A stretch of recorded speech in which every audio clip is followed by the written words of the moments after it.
अस्सलाम वालेकुम प्यारे बच्चों। प्यारे बच्चों, हम सबक श्री रामचंद्र जी पढ़ रहे हैं।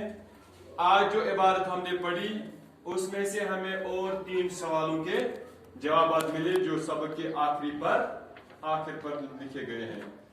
सवाल है, रामचंद्र जी को क्यों वनवास का हुक्म मिला? रामचंद्र जी को क्यों वनवास का हुक्म मिला? रामचंद्र जी घर त्रानुक हुक्म क्या आते? इसका जवाब है, राजा दशरथ ने मजबूरन रामचंद्र जी को वनवास का हुक्म दिया क्योंकि उसने अपनी जान बचाने पर कैकेयी से वादा किया था कि वो उसकी एक मांग पूरी करेंगे। कैकेयी ने इसी मौके को गनीमत से जानकर रामचंद्र जी को 14 साल वनवास और भरत को गद्दी पर बिठाने की मांग कर ली। यानी रामचंद्र जी सुन मूल राजा दशरथ मजबूरन पे तमिस पन्निस निचस वनवास यानी जंगलन मज फैलुक या घर नेबर करनुक हुक्म दिन कि अक वक्त एम वाद कोर मे साथ जान बचोमुत खानदान अमिस ना कैकेयी कि बह कर अख मांग पूर। अमे मौकु फायदे तुलित कोर कैकेयी डिमांड कि राजा रामचंद्र जी करूँ 14 वरियन खतर वनवास बे बहन तम बदल भरत तख्तस पे।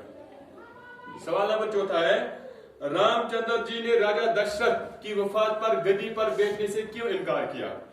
रामचंद्र जी कुछ दिन ही हुए थे कि राजा दशरथ गुजर गए, फिर उसने क्यों गद्दी पर बैठने से इनकार कर दिया? यह भी हमने आज ही पढ़ा। रामचंद्र जी ने राजा दशरथ की वफात पर गद्दी पर बैठने से इसलिए इनकार किया क्योंकि वो अपने बाप का हुक्म पूरा करना चाहते थे। हमने सब में पढ़ा कि रामचंद्र जी फरमाबरदार थे, नेक थे, सच्चाई सच बोलते थे, इसीलिए उसकी फरमाबरदारी ने जो अपने बाप के तई हुक्म मानने का जो फरमाबरदार था वो उसी ने उसको रोका कि वो गद्दी पर नहीं बैठेगा। और आखिरी सवाल है इसका, सीता जी को जंगल से कौन उठाकर ले गया? सीता जी को जंगल से रावण उठाकर ले गया। कौन? रावण। उसके बाद तीसरा सवाल